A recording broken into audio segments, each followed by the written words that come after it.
We will get started. All right, everybody. Welcome. Glad you all are here. Sorry about the little hiccup. That should not happen again. At least we hope not, right? But it probably will. So, exactly. So, how far can I walk? Can I walk over to here? Yeah, I have you there. And then I'm over to here? Because I like to pace. Right there. Okay, thank you. All right, so my name's Mike Harridge, and first of all, thanks for coming, and thanks for hopefully taking this class with me. We're going to talk about angels today, and for about the next 8 or 9-ish weeks, we're going to be covering this topic of angels. And so let me start by saying, whenever I approach a topic, whatever kind of topic it is, angels or you name whatever topic it is, I had a guy tell me years ago this process by which I always approach a study of a topic. And what I do is I go and I find every single verse I can find in the Bible about it, and being an engineer from background, you might be surprised to hear I put it into a spreadsheet, and then I go and I look at each verse and I try to understand what each verse is trying to say. And angels for me has been a very long, multi-year, probably more than a decade now, hasn't it, honey, that I've been teaching this class. It's just one of these classes that I have a lot of interest in and a lot of fascination with. And so I've spent a lot of time studying this and given this class a couple different times. And so I hope this is educational for you. I hope it's useful to you. I think when you get done with all this, number one, it will hopefully, if you've never studied this before, I hope it opens your eyes to the spiritual realm that's around us. A very active spiritual realm that's still around us and working today is one thing I hope you'll get out of this. But the other thing is I hope you get this really deep sense of how much God loves us to create these incredible beings that work as one of their primary jobs into supporting the saints and helping the saints. And so I hope you take that away from you as we really go into the study of angels. And you're going to find there's many other things that they do and have been doing in the past. And so we're going to be talking about all that. I'm going to try to make this a much more interactive class than I have in the past. So bear with me if I kind of have a few hiccups along the way. But I've typically taught this class as a lecture class in the past, and so I'm going to try to make it much more interactive to try to get your guys' input, especially as we get to some of the topics that we maybe find as we move along. Some of them don't have definite answers. But you're going to find that we're going to at least see what the Bible says about them and maybe try to get a better understanding what these angels are and what they represent. All right, so this first thing is really just an introduction. I'll show you my outline here in a second, and let me say, with only 9 weeks, there's a lot of things I'm going to pull out of this discussion as we move through. You're going to be shocked to find out, maybe not, maybe you won't be shocked, but I was shocked to find out how much the Bible says about these creatures, these created beings. And you're going to find out that if you haven't studied this before, hopefully you're going to find a lot of really fascinating things that are going to come out of this. But, this is the way I've always started this. And I always like to just I went back and did one of these, looked up one of these surveys that was taken. This was taken actually in 2005 was when this survey was created. So it's been, 17 years ago. Boy, that's hard to believe that 2005 was 17 years ago. But it's been 17 years ago. And so this is probably about when I did this for the first time. So it's probably been close to that point. At the time, though, 80% of the United States that was surveyed believed in angels, believe they exist. So that's an interesting statistic. When you look at maybe more modern statistics, when you even look at things like belief in God, that's been slowly eroding over the time. But at least in 2005, this survey indicated that 80% believed. Now, notice it does say have existed, but we'll get into that in a little bit. All right, 69% Americans believe angels exist today.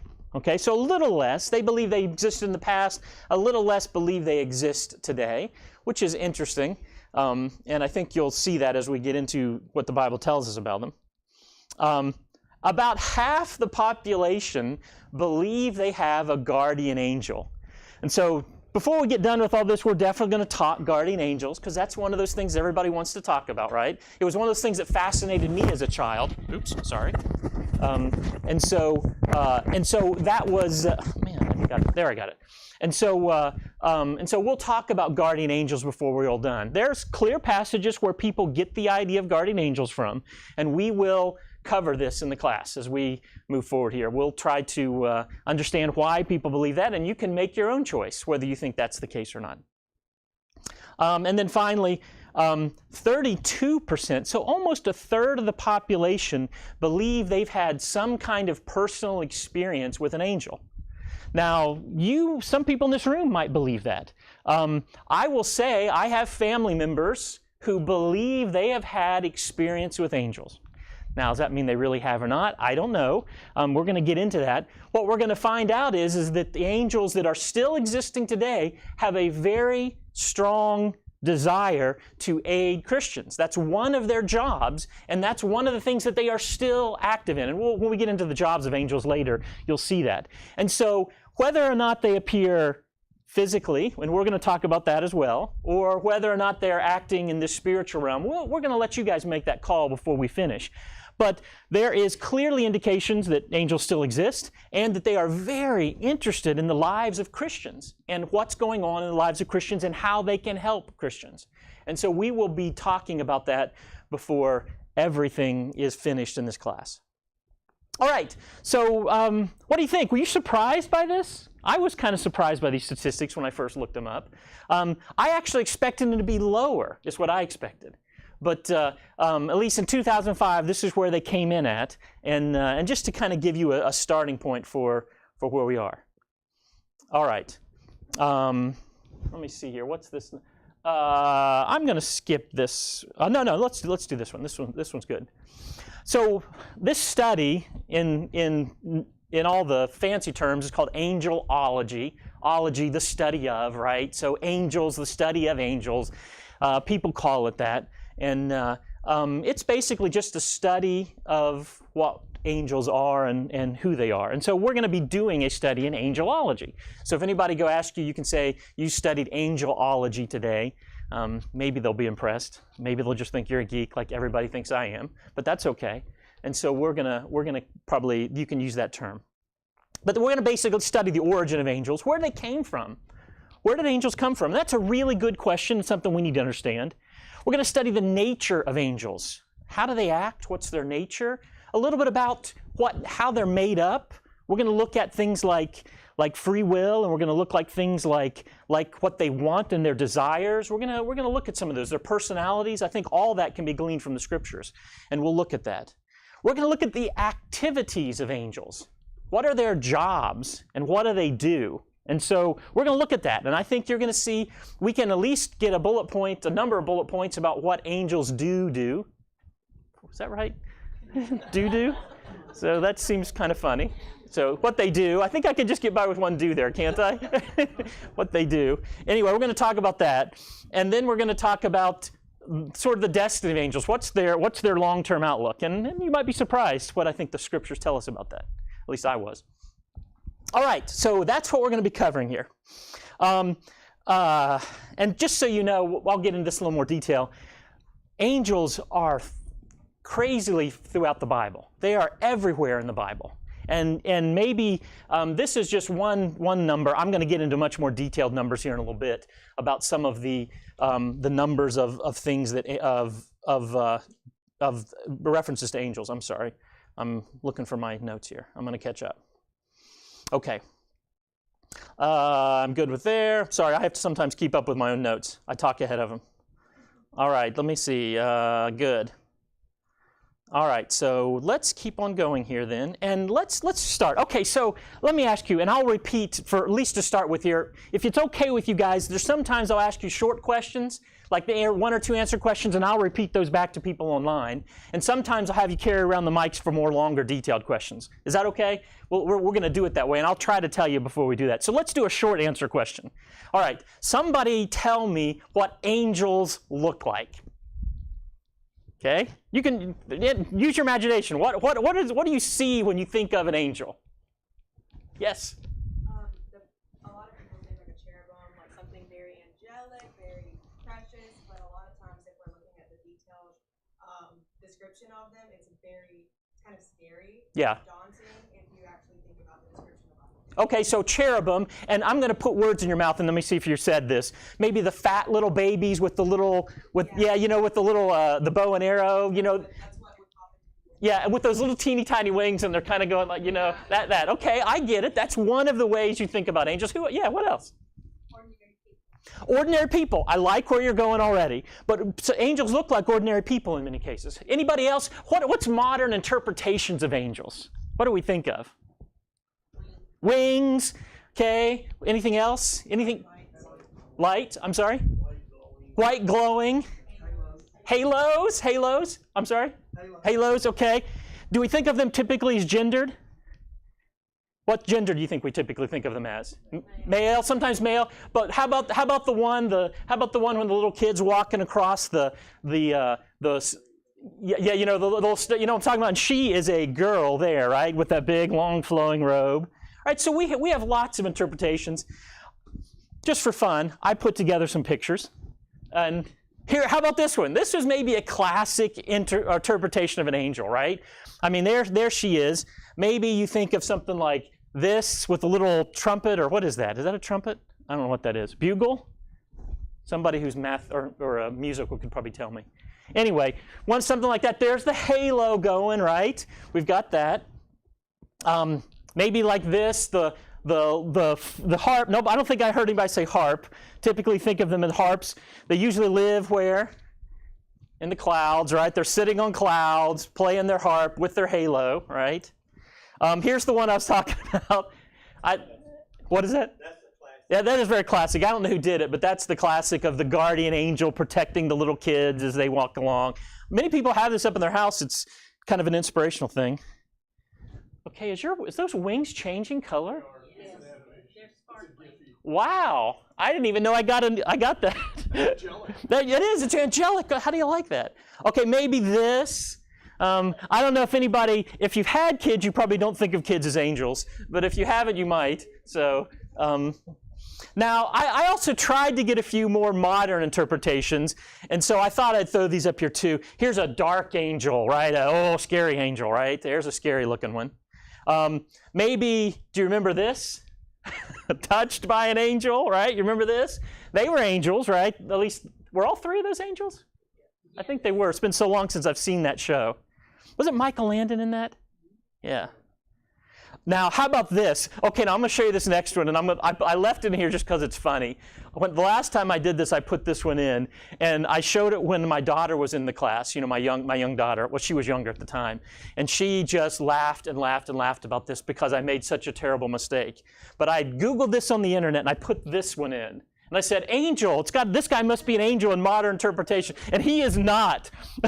my daughter laughed and laughed because she said, it's a TV show where he's a vampire. And I'm like, oh, well, I messed that one up. So anyway, I just thought that was kind of funny, so I left it in there. Remember this guy? This was Nick Cage. I forget what this movie was called. But he was an angel in there, right? And they all stood on top of buildings. Here's Michael Landon, right? He was an angel, right? Remember him? Okay, and what's the one we've all been thinking about, but I haven't shown yet? Come on, anybody know what the one Well, that's not the one up there. I missed that one, though, but that's a good one. That's a good one. Older, I'm thinking, from the 40s. Clarence, right, okay. Here's the other guy that we think of. All right, so we have a lot of different varied interpretations of what angels are. Everything from kind of those, somebody said Victorian, I think, that kind of level of angels, and they were usually, these chubby people with weird clothes and many times big wings that came out behind them. But we had all these different types of interpretations over the years. And so maybe some of these are your interpretations. Now, I already heard somebody's already jumping ahead and knows the real interpretation, right? You've told us already. But we're going to get to there and see really what we think angels really do look like. At least in this introduction, we're going to talk about that. All right, before we get into that, and let me see, how am I doing on time? Okay. Do I have till 45 after? Okay, great. Then I'm got plenty of time. All right. Oh, sorry. I'm sorry. I hate when I do this. Many times I've gone back on most of my presentations and fixed this so there's no more animation. And sometimes I want animation, but it's really rare, right? I mean, on a slide like this, you don't want any animation. Anyway. Okay, so these are all the topics we're going to be covering. Okay, and so let me say right from the beginning, this is my whole study that I've put together over the years. Now, that being said, with only 8 weeks, we probably are going to have to nip and tuck? Because that means cut out some stuff, right? Yeah, we're going to cut out a few things. And if you ever want to learn more about some of these other topics later, I will do that. I'm probably going to actually kick out part 2 right away. We probably won't cover the historical perspective, just because it's not as useful, I think. And so, but we will try to also streamline a number of these to fit it into 8 weeks. Many times this introduction takes 2 classes for me, and so we'll see where we get. Okay, so I will try my best, and when we're done with this, I'll happily share any and all this information I've got with you guys. You're welcome to it. It is just a bunch of streaming consciousness for me over the years that I've kind of shoved together into this topic. Okay, so we're going to start with the introduction. We'll probably skip the historical perspective. We'll look at the origin and forms. Then we'll start looking at their attributes. We'll look at classifications, but we might skip that one too. But there are classifications to angels. There are different levels to angelness, if that's even a word. And we'll talk about what those are. Then we're going to really spend some time on activities, and that's really where I want to spend a lot of time, because the reality is a lot of people really want to know, what do angels do? And that's what we're going to cover here. Well, if we have time, we'll talk about the fall of Satan. Sometimes when I have time, I'll add in a brief divergence into what demons are and where they came from. I don't know if we'll have time in this class, but we'll see if we do. We'll talk about the angel of the Lord, which is a fascinating study. If you've never studied the angel of the Lord, it really is a fascinating study to figure out who the angel of the Lord really is. I have an opinion. It's just an opinion. But and if we have time, we'll study that. And so there's the identity, and then we'll talk about a number of special questions, but I probably will handle all the special questions peppered into what we're talking about here. And so we'll try to make some quick divergences into some special questions, because those are the ones that are fascinating anyway, right? Those are the ones that people want to hear about. Okay, let's see here. Why study angels? And I'll go through this really quick. Well, number one, this is a biblical topic, right? It's an important topic. God has clearly told us a lot about angels, and so I think it's important for us to understand a little bit about them. Some things we kind of shy away from as Christians. I don't know if you do. I do. Talks about the Holy Spirit. Boy, sometimes, you're like, I don't know if I totally get that. And even after I've studied it for a long time, I don't know if I totally get that, right? And so some things like that, sometimes people shy away from. Angels are another one of those things. You can't see them typically. And so we sometimes, question, a lot about what angels are. And so, but angel study is a really important one. It's a biblical topic. They are mentioned so many times in the Bible that I think we need to at least understand who they are, what they are, why they are. I think all of those are really important things to get into. What their interest in man is, and there is a great interest from angels in man. Maybe even more so than we have in them, but we at least have some indications as to that. They minister to us is an important thing. We understand what that means. Now, Scripture does say you can entertain angels unaware. Now, before you start throwing things at me, because I've had things thrown at me about this one before, not really, but let me say this. This is one of the controversial topics in angels, right? And we'll talk about it. We've got to if we're going to cover this topic well. And so, can we entertain angels unaware? There's a passage that clearly says that. And so we need to understand what that passage really means, and we'll dig into that and try to figure out what that does and does not mean. Like so many other things, I'm probably not going to give you a definitive answer, because obviously there's a little wiggle room as you get into that for what that passage really does indicate. But we'll try to cover it and understand what that means. And then the righteous will be escorted. That was easy for me to say. By angels to Abraham's side. And so we'll talk about what that means. Angels are clearly involved in the return of Christ. They are part and parcel of that. And so that will be interesting for us to know, right? How they're going to be involved in that. And it'll be exciting when we get to see these angels. And, they're going to be involved in the second coming. And hopefully we'll see some pretty exciting stuff there. Okay. All right, so let me go in here. Oops, sorry, went too many. There we go. All right. Well, before we get into any of the details, let's just talk about, as we're talking about our study of angels, let's talk about how we actually study angels, okay? And so we might actually, we'll see where we go here. This might be the last topic we're able to get into. But there are actually two words. This word malak, maybe you can say it better if you're a Hebrew scholar. And then there's also this word angelos, and maybe you can say that better if you're a Greek scholar. I'm neither. But these are some numbers, and the number of times that it's really talked about. 213 times in the Old Testament, 176 in the New. Both words mean messenger. Okay? So as you get that word, you're like, okay, people are talking about this messenger who is coming. All right? And so I hope what you begin to think right away is that, all right, so as we begin to think about this word angel and the way it's translated, we need to understand that underneath all the covers here, we're really saying messenger, messenger, messenger, right? That's what we're saying as in Greek and in Hebrew when we actually use this word. And so I'm going to tell you, and we're going to actually go through a little exercise here in just like 30 seconds or maybe 2 minutes, about looking at a couple passages and trying to understand how we actually interpret this word, okay? And I think that's important for us to do. But both words mean messenger. The word's chiefly used in the Bible to represent these super beings, but we also use this word sometimes to mean messenger, right? When you say messenger, sometimes you mean messenger. Sometimes, though, you mean these angelic beings. And I didn't put in superhuman, even though they are superhuman, right? They are above humans in many ways. They're below humans in other ways, but they are above humans in their abilities. I won't spoil too much, but one angel in one night took care of a whole army of 185,000. Was that what it was? I'm trying to remember. Was it 65,000? I can't remember how big it was. It was 100 and some thousand, and it had a 5 in it. So, but it was a big army who, with one little angel, I guess I wouldn't go right there. One angel took care of this whole army, right? And so that's saying something, right? These are guys you don't want to mess with, right? I mean, they're pretty tough guys. And so maybe that puts into perspective that little saying, that saying that Jesus did right before his death. I could have called these angels, right? That says a lot, right? Imagine with one angel what you can do. Imagine with legions of angels what you could do. Okay, and so anyway, we'll talk about that.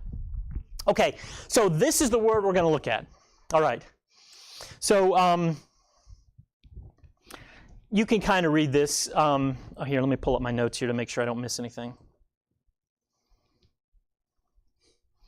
All right, let me get to the right page here. Okay, I will say this. Let me give you this little heads up too before we get started. Most of what's up here was from the New American Standard, and I'm actually, I actually make a sheet of all my verses that we talk about. And I print that out so I can bring it in here, mainly just so you don't see me flailing around in my Bible looking for these. But typically, I will use New American Standard for most of the stuff I do. Now, that being said, my main Bible's an NIV. Figure that out. I found, maybe you guys have made this call, but I found when I try to study a topic in real detail, I always go to the New American Standard because it's just so much more literal and I can really better understand what the scriptures are trying to say. I like the reading of the NIV, but it carries all kinds of baggage, and I don't know, you've probably all made this decision in your past anyway. But so just so you know, I'm going to primarily be using the New American Standard for most of the stuff that I'm talking about here. But just to give you some idea, this word malak itself, when you look at it throughout the scriptures, and I'll just give you a kind of really quick rundown.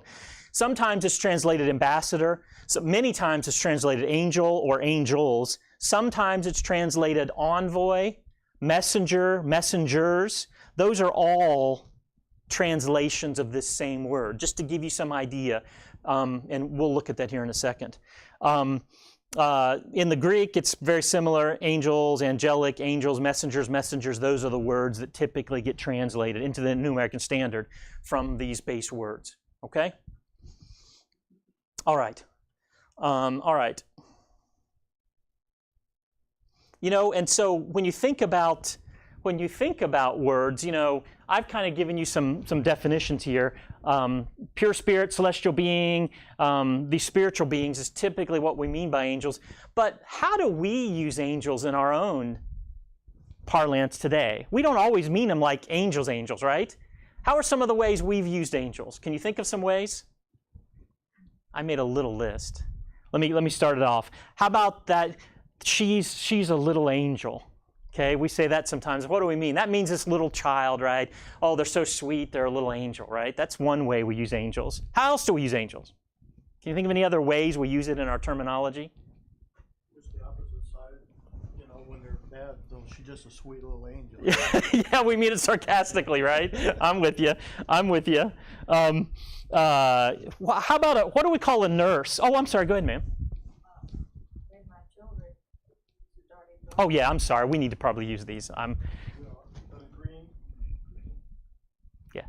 When our children started driving, and I would say, hey, God just put an angel on our fender. Yeah, I understand. I gotcha. How about some certain jobs we think of angelic? How about nurses? What do we call them?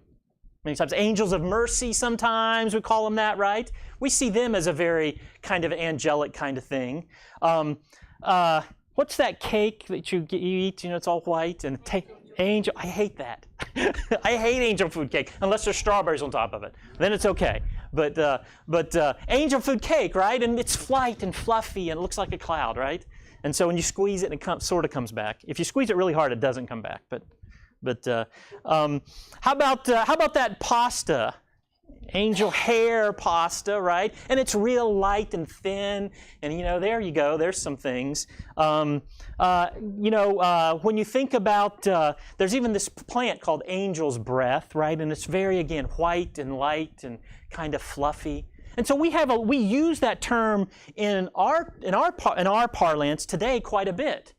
Surprisingly. Now, I'm going to say typically when we use the word angel, we usually mean something sweet, maybe pure, lighthearted. Now, I'm going to tell you, as we get into our interpretation of angels, that's probably a bad interpretation of angels.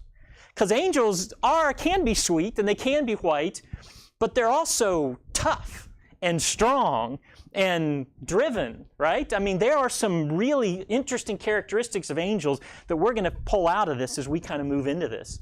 And so, as we really think about this, this is probably a good definition, as good as any, about what an angel is. But maybe some of our modern ideas of angels probably aren't as accurate as we think. Does God create these in the angels? God certainly creates the angels. I'm going to prove that to you here in a little bit. And so I think God creates He created the angels themselves. Now it's clear to me angels have free will just like we do. And so am I nice because I'm so good looking? No. It's what is it? Nurture or nature? How does all that work out? But it's a free will. And I was joking about that too, just so you know. So.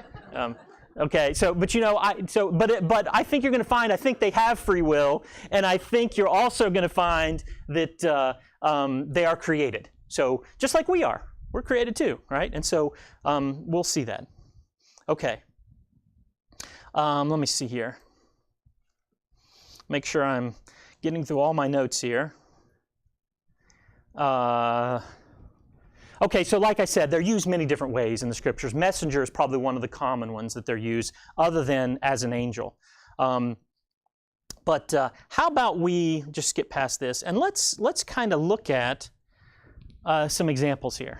Okay, so I think I've got about 5 of these we're going to look at, and I'm going to let you guys try to figure out what we're talking about here, okay? And did I write all these down? Or I think if I print them up here, I didn't put them in my sheets. I think that's the way I did it. I don't remember exactly. So I'm sure there was a really good reason for what I did, but I don't remember it now. Okay, 2 Samuel chapter 2. And David sent messengers, Malach, to the men of Jabesh Gilead, and he said to them, "Blessed are you, Jehovah."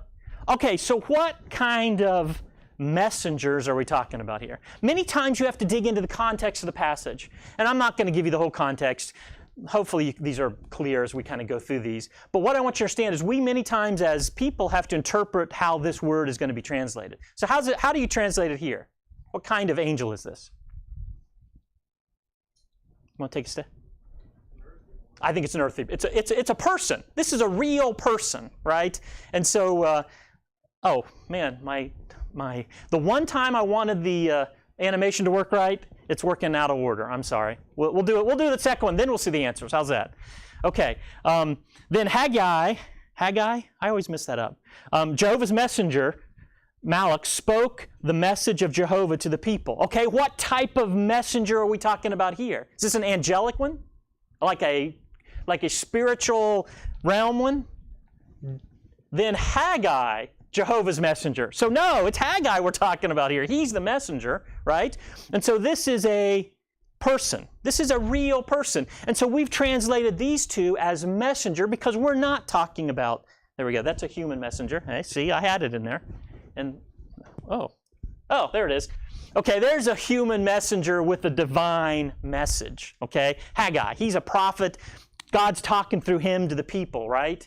And so, anyway, that's what we're talking about here. That's the kind of things we're talking about. So those hopefully weren't terribly hard. Okay, how about this one? Okay. And by surpassing revelation, lest I be made haughty, a thorn in my flesh was given to me, a angelos of Satan to buffet me. Okay, is this a supernatural being that we're talking about here? Is that the kind of messenger? I don't think so. He's using it in this way as some physical problem that he's got, which has been sort of a message from God to him, right? And so he used the word messenger here. Oh, I did it again. I'm sorry. Okay, to the angel, angelos, of the church of Ephesus, right? He who holds the 7 stars. Okay, what kind of angel here? All right, now I think this is a tricky one. I looked this one up, and people have many different opinions about what this messenger is, this angelos. You might have one already. This could be a real angel, right? This could be a angelic being that maybe is associated with the church. Could be. It could also be, many other people believed it might be the actual preacher or the evangelist at the church there. And I don't know. But what I want you to understand is, as we study angels, and especially study some of these words, we got to have to be real careful about, as we look into each of the translations, what if the word really means one of these spiritual beings we're talking about, or does it mean something else? And that's the beauty of, or the difficulty of, translated documents that come into English. You know, maybe we don't always get all that. And so I put up here, this is a human ailment that this messenger was. I put in this other one that it might be a preacher, it might be an angel, I don't know. That one's kind of more difficult to interpret, right? Okay, one more. Okay, and Jacob went on his way, and the angel, the Malach of God, met him. All right, now what kind of angel is this? What kind of messenger is this? I think this is a real, live, card-carrying angel, right? I think that's what this is. This is a supernatural being. In this case, I think we're seeing one of the ways in which the angels sometimes appear in human form, and we're going to talk about that in detail. But we're going to talk, but how this is one that came in human form, and Jacob had a little interaction with him here, right? And so here again, this is the word here being used in what I think is the classical interpretation of what we think of as of angels. And so I think that's a heavenly being who met with Jacob. Okay, so anyway, there was your quick primer. What you understand is that as we kind of dig through this, we're going to try to make sure we understand if we're talking about real angels or something else. And sometimes we won't know. Sometimes we'll just have to say, I don't know. Other times it'll be clear that we're going to say, oh yeah, that's a supernatural being that God's using in some way. And so we'll kind of go through that. All right, let me see. Did I leave this slide in? Yes, I did. All right. Let's see here. Okay, we've got 7 minutes. Okay, so when you think about angels in this introduction, there's also a number of titles that are given to them. And some of these titles help us translate if we're talking about a real angel or not. And so, again, as we think about this concept of angels, we got to understand how they're identified in the Bible. And so this is another way. Sometimes they're called holy ones.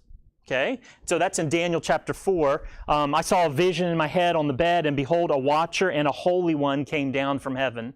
That seems pretty to indicate a spiritual being that we're talking about here, an angel. And so sometimes they don't carry the classic name angel. Sometimes they say words and they just don't sound right. So that's weird. But angel, this is maybe a holy one, which we think is probably an angel as well. There are other words. You could probably tell me some other words that you know that are used as angels. How about, let's see here. How about angels referred to as sons of God and sons of the mighty? In Job chapter 1, remember Job chapter 1? That's when Satan's walking around looking for trouble and he runs into Job, right? And so in Job chapter 1, and they came when the sons of God came to present themselves before Jehovah. Okay, in this case, this definitely feels like angelic beings coming before God. It's interesting too. You can already begin to see some things. These things are clearly subject to God, are under God's authority. I don't know if I said it right the first time, but I think I got it the last time. And so these sons of God came and presented themselves for Jehovah, and Satan also came among them. If we have time, we'll talk about Satan and where he came from. I don't think it'll be really a surprise to anybody, but we can talk about why we know what we know. But that's Job, and so there's again sons of God being used, right, to represent these creatures. Okay, angels are called ministering spirits in Hebrews chapter 1. Are they not all ministering spirits sent forth to minister to those who shall be heirs of salvation? Ministering spirits. These are angels we're talking about here, right? And so here they're referred to as ministering spirits. And you've already figured out one of the jobs of angels, right? There we see it already. But these ministering spirits are what we're talking about here as well. Okay, and I don't know, is there more here? Yes, I think there are a few more. They're called ministers of His in Psalms chapter 103, but Jehovah, all His hosts, minister of His who do His pleasure. Okay, so not only does the angel many times be a messenger, but you can see now we're starting to see this idea of ministering built into their title as well. So they do things, and so we're seeing that. And then angels also referred to as heavenly hosts in Luke chapter 2. And suddenly there was with the angel a multitude of heavenly hosts praising God. So there's another word that's used. Okay? And so one more, I think. I'm sorry if you're getting bored here. You're getting that glazed look like some of my students get. So I better speed this part up. So that's always right before I start seeing some drool come out of somebody's mouth. And so I know we're getting in trouble, right? Angels refer to as assembly of saints, Psalms 89. God is greatly to be feared in the assembly of saints. And there we go. Okay. So let's just look here. Isaiah uses this term host or host more than 60 times. The Bible refers to angels in a multitude of ways. Let's see here. There are 17 books in the Old Testament and 17 books in the New Testament which actually use this word. So over half of the books actually have a reference to angels in there somewhere. Okay, let's see here. Do we have time to start these wives' tales? These are fun, but we've only got 2 minutes, don't we? So I'm supposed to stop at 45? Okay, so let's do this. Let me just say this. I'll bait you with this one, so maybe you'll come back now that you've seen me. That's always questionable. But let me bait you with this and say we're going to start next week. We're going to finish out the introduction, and the way I finish this out is I go through some wives' tales. And I'm sorry if you're a wife and that's offensive. It's just the only word I knew how to talk about. Maybe common myths. I don't know. That's whatever. Anyway, I won't go there. Okay. So we're going to talk about wives' tales of angels. Okay. There's a lot of them. A lot of people have a lot of ideas that they're really sure about of angels, and we'll try to maybe explode some of those myths And we'll start that next Sunday, and we'll try to go through that. And this is kind of fun as we kind of go through it, because maybe you'll recognize some of them. Maybe you'll be like, nobody believes that, but we'll see. So we'll start that on next Sunday. But let's kind of go through what we talked about here.